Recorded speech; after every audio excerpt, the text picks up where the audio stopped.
The video is easy for us. That's what we do. As you see, when we came back, you ain't seen it again until we left. Yep. And you're gonna see it again when we come back, cause that's who we are. How would you explain Big? Just, what type of dude was he?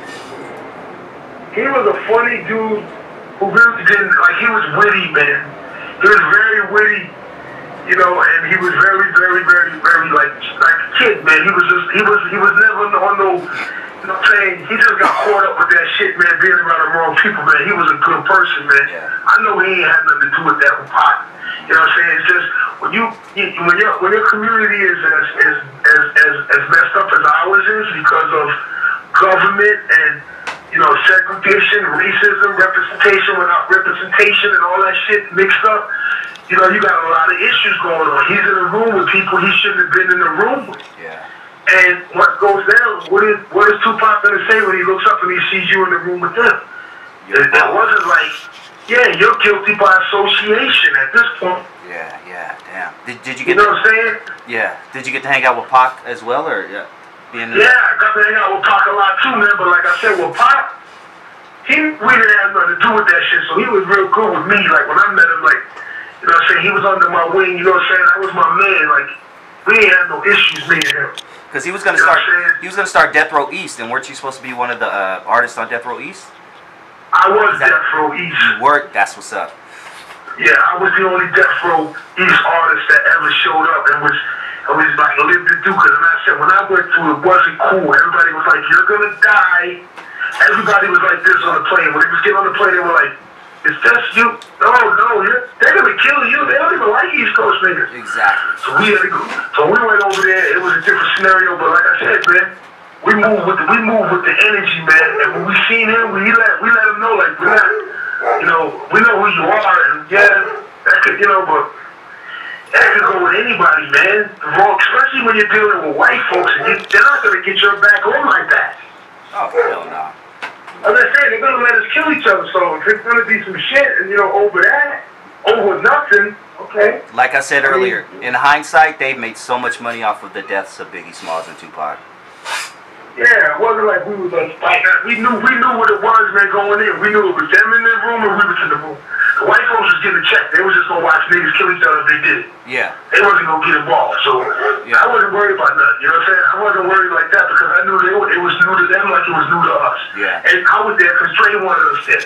Yeah. Dre was my man, you know what I'm saying? So I rock with Dre and Snoop and the niggas like I rock with Redman and Eric and Paris. Like we didn't have no issue. Yeah. They was my niggas. You know what I'm saying? But anytime I get into some shit, I'd be around Dre. So I wasn't really around the niggas anyway. I'd be around Dre. So you was at that award show in '95. Tell me what you remember about that night. I brought my son Young Wolf on the stage with me, and then she told me to get in cage 11. I said, nah, I'm gonna go in the audience with my kids. And the nigga that jumped in cage 11 got murdered. Oh. As soon as they got him batted, his name was Heron. Heron took cage 11. I was supposed to get in that cage and shit, but I wasn't performing. Why was I gonna be sitting in the cage? Whoa. So I'm thinking he's trying to be funny, like he would have me in the cage, and I ain't even rapping. So I told him, I said, nah, nigga, I'm gonna sit in the audience with my family and watch the show. Yeah. And that's what I did. So wait, you were supposed to be where Heron was? Yeah, I was supposed to be in the cage with Heron, where Heron was, but I said, nah, so Suge put Heron in the cage, and when Heron came home in the cage, he wanted to get his smoke. And then the night, and check this out, the night that Jake Rose took me home is the night he got murdered in the ATL. Damn. The night that Jake Rose took me home, he was like, yo, we're going to put you on Death Row East. We got Tupac coming out. I was like, I bet. So when we got Tupac, I gave up the studio. I was finished with my shit. Tupac took the studio over, and then Jake drove me home and flew out there and got murdered by Wolf. So the night he dropped me off with a lowrider in Woodland Hills, because we was in Tarzan at the studio, it was just me and Jake, and then Jake drove me home, and when I went home, he took the flight to go check to Atlanta, and then he got into some shit with Puffy and Suge. And that's when them niggas came back, and I was like, damn, it was a little crazy. You getting a little crazy over there. Yeah. But still, I still stuck to my shit. Then when Dre left, as soon as I knew Dre left, I took all our shit and got up out of there. And I got some of the Death Row shit that I confiscated coming out. It's coming out. Oh, you got masters? In about 2 weeks. Yeah, I got smashed. I got my 7, but I'm only gonna do an EP of the song. They put some of that shit on the internet, and I had to get some of that shit off there and then put it, record in the studio and mix it correctly and put it out correctly. Yeah. It wasn't right, but it'll be out, and then there'll be Health Page gonna follow it. And then my 2 sons is coming out, Young Wolf coming out, and my other son, Ozone, Adrian, you know what I'm saying, they coming out. You know what I'm saying? It's all everything will be alright. And then I got my god sister Panama Red, she dropping. And then my niggas, the Gold Miners, they dropping. And we gonna hit the road just the west, man. We ain't tripping.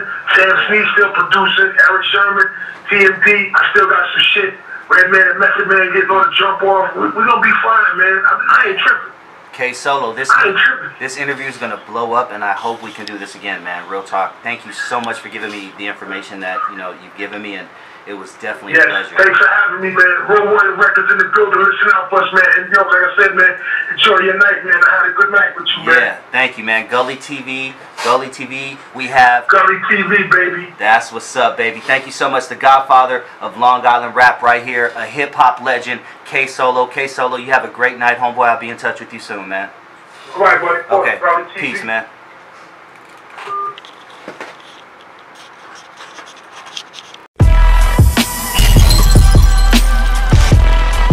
So Harlem, man. Harlem. I be in Harlem, man. The only thing moving, man. Even the game up. Yup. 40th. Harlem.